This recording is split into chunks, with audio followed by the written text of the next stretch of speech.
It is a leap of faith to show up every day and believe she can go for gold. Voula Papachristou is like most of Greece's elite athletes, living with big Olympic dreams and a crushing economic reality. We try to get past our problems, she says, but we need support from our government. But the truth is, the country that invented the Olympics can barely afford to get her there. Take a look around me. 2 months before the Olympic Games, Athens Olympic Stadium should be filled with athletes. But only a handful show up every day, and even those who do can barely afford to. Greece's imploding economy has meant cuts across the board. Tens of millions earmarked for Olympic preps have vanished. Facilities are falling apart. So is the Olympic spirit. Nobody's cleaned the weeds? Yorgo Pomaski is Papachristo's coach. He hasn't been paid for months. And his athletes aren't getting a euro either. I have here 20 very good years. All the years I go up.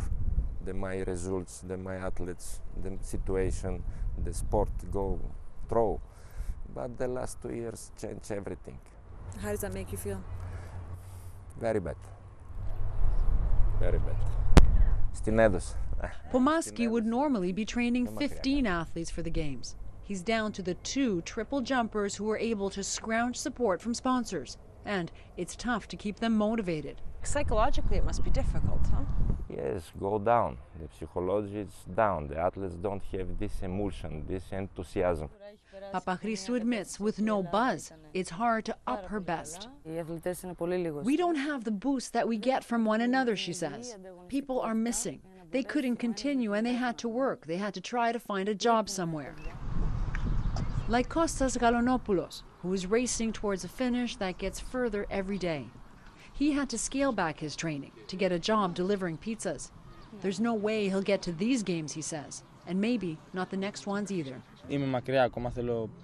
I need a lot of training to get to the games, he says. I try to train twice a day some days to keep up, but it's hard.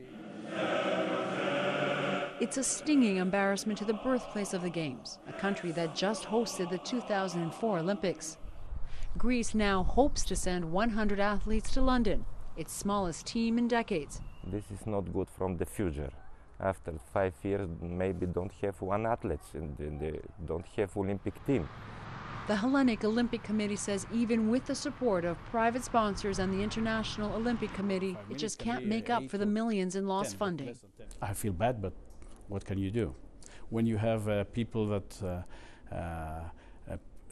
they do not get their pensions, that they're out of jobs, and that you have more than 20% unemployment, of course it's very difficult for also Greek sport. But I think that overall the Greek state should do an effort. Sport is an investment. It's an investment to society. It's an investment for the youth. An investment that is not coming, not in time for the London Games anyway. So Greek athletes, including the world indoor high jump champion Dimitris Kondrokosi, are adapting. The air conditioners in the indoor track are broken. There's no money to fix them. So he trains when the sun goes down. I'm not thinking about it in training. I come here to train and to prepare to do my best. And for the few who have managed to get this far, there's no turning back. I want to show that a country doesn't disappear so easily, she says. It all started here. And so the dream, anyway, remains intact, to soar rather than limp to the starting line. Ioanna Roumelitois, CBC News, Athens.